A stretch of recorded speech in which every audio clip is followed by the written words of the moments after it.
ஆத்ம வணக்கம். ஆத்மபிதா சுவாமி சிவானந்த பரமஹம்சர் அவர்கள் அருளிய சித்த வித்தியார்த்திகளின் நடவடிக்கை கிரமங்கள். நாள் 11, சட்டம் 16.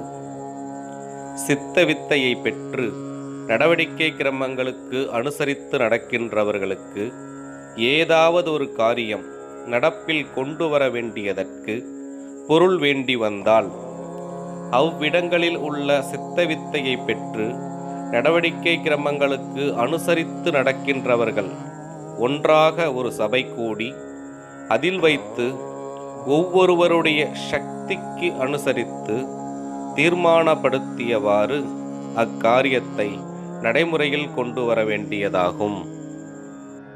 சட்டம் 17.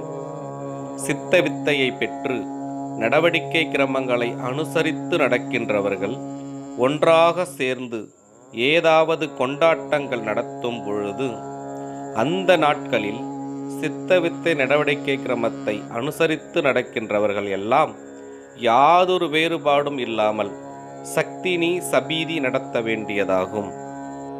சக்தினி சபீதி என்றால் ஒரே இலையிலோ ஒரே பாத்திரத்திலோ ஆகாரங்கள் போட்டு அதிலிருந்து எல்லோரும் ஒன்றாக சேர்ந்திருந்து ஆகாரம் உட்கொள்ளுவதாகும்.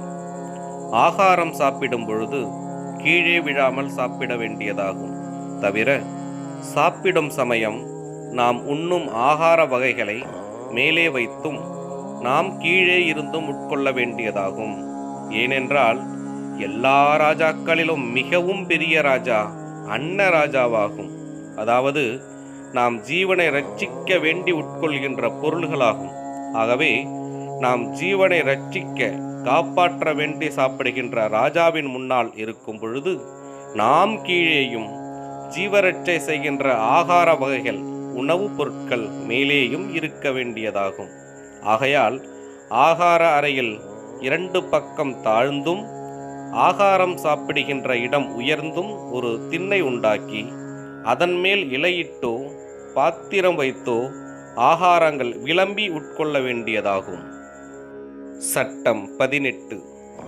சித்த வித்தியார்த்திகளான ஆடவர் பெண்டீர்கள் ஜப சமயத்திலும் சக்தினி சமயத்திலும் ஒரே ஆடை மட்டும் இடுப்பில் அணிவதல்லாமல் மற்ற யாதொரு ஆடையும் அணியக்கூடாது.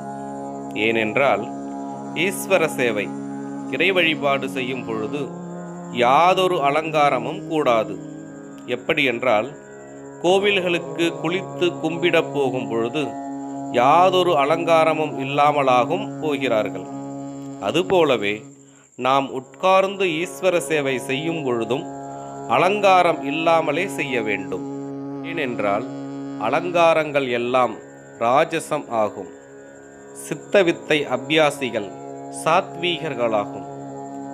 ஆகையினால் சித்தவித்தை அபியாசிகளாகிய ஆடவர் பெண்டீர்கள் ஆபரணம், அதாவது நகை, ரவிக்கை, சட்டை, அதாவது சொக்காய் முதலிய யாதொருவித அலங்காரங்களும் உபயோகிக்க கூடாது. ஆகையால் சித்த வித்தியார்த்திகளான ஆடவர் பெண்டீர்கள் மோகனமும் வசியமுமாக இருக்கின்ற எவ்வித வர்ண ஆடைகளையும் உபயோகிக்காமல் நிர்மலமும் சுத்தமுமான வெண்ணிற ஆடைகளை மட்டுமே உடுத்தவும் மேலே அணியவும் செய்ய வேண்டும். மற்ற யாதொருவித அலங்காரங்களும் அணிவது கூடாது. ஏனென்றால் அலங்காரம் மோகனமும் வசியமும் ஆகும். சித்த வித்தியார்த்திகளின் நடவடிக்கை கிரமங்கள் தொடரும். ஆத்ம வணக்கம்.